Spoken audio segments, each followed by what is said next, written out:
Speaking of Thailand, you brought some pictures back from your trip I did. to Thailand, and maybe you can take us on a little tour, because I know you like to travel. Here we go. These are two tigers. Yeah, aren't they sweet? These tigers live in a Buddhist temple in a place called Kanchanaburi. They were, in the Buddhist faith, you have to care for wild animals. A Buddhist monk was given these tiger cubs. He brought them up, they turned into adults, they then had babies. There's now 23 tigers in the Buddhist temple. Taking them for a walk here. That doesn't seem safe. Well, it wasn't. This tiger right here, the guy told me, just so you know, this tiger could bite your shoulder clean off. It wouldn't even need to, like, drag it off. It could just bite right through the shoulder joint. I was like, okay, great. You want to tell me that maybe later when I've left? Maybe not now? Well, or you could have chosen not to walk the shoulder-biting tiger. Oh, no, what an amazing experience. Here's me doing Mahout elephant training. This is in Chiang Rai. You training the elephant, or are they training you? They're kind of training me, to be honest. You turn up, an elephant picks you, whatever elephant kind of likes you, picks you. Really? You then go for a walk with the elephant, you feed them, you take them for a bath, you make sure that their bum is really clean, give them a good scraping around the bum. It's like a brothel. Because they can't clean...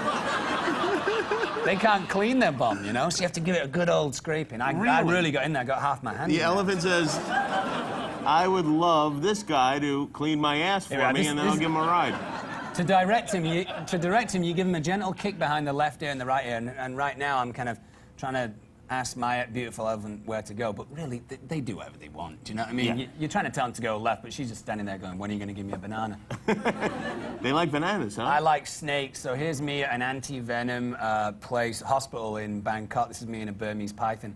I also was with like an 18-foot king cobra and rat snakes. And what kind of snake is this right here? Oh, this is rad. I went scuba diving, and there were two banded sea kraits. Sea kraits are some of the most venomous snakes in the world. These sound like the worst vacations ever. No, this is brilliant. This is like adventure stuff. So I was swimming with them, and there was an octopus there. I had this great experience. This guy who, you always have to have a guy who you swim with in case you lose your air, and you go over to him and go, I've lost my air. Right. And he goes, here's some of my air.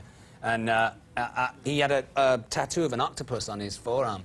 And I said, we'll see an octopus today when we go scuba diving. He said, no, we won't. I've been scuba diving 20 times, never seen an octopus. Saw an octopus. Really? I saw it. Did you kill it? Past. No. Oh. What's going on here?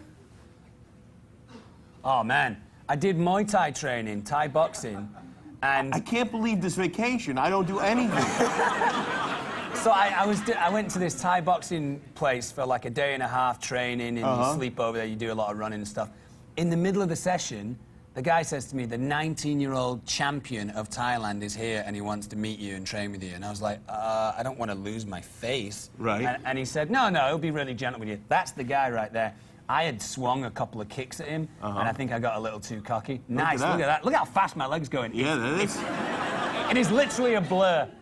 That is impressive. It's so a blur of white flesh. And if you zoom in on my face, my tongue's sticking out, which is actually really not that good. See if you can get close to my face. Yeah, they say look, my tongue's sticking out. Yeah. You can't really see it. No. Yeah. But the guy, I swung a kick at the Thai champion. He grabbed my leg and then just walked me to the corner of the ring. And I knew at any given point he could have snapped my ankle. But instead, he just dropped me on my face and kind of waggled his penis in front of me. Really? Waggled it, it's better than getting killed. That's what they do it over there. Just kind of did that, you know, Muhammad Ali thing. Now, in the X-Men movie, in Wolverine, are you fighting in that movie? Are you I'm more ripped of a, no, I'm more of a cerebral X-Man. I control electricity with my mind, so I'm more of a thinker. And you really can't compete with Hugh Jackman and even Ryan Reynolds. I mean, those guys are weapons, you know. Well, yeah, you can't maybe, but well, you know. you could. Yeah, well, obviously. You know, Hugh Jackman was like getting up at 4 in the morning, training until 5:30. He would eat every 2 hours. Every 2 hours, he'd eat like 7 or 8 poached chicken breasts, broccoli and cauliflower, so you can imagine the smells on set. And protein shakes, and, you know, the guy is just an absolute beast. Him and Ryan Reynolds are massive in the movie. I saw it last night. It's brilliant. And you're happy with the way it came out? I'm really happy with the way it came out. What's I would rather it was, he's called Bradley. I would rather the film was called Bradley, X-Men Wolverine. Yeah. We'll get there. Eventually. We'll get there. Bradley is not really the kind of superhero name that you'd hope for when you... Bradley. not quite as dynamic. All right. Well, congratulations. I'm excited to see it. Dominic Monaghan, everybody. X-Men. It opens on Friday. We'll be right back.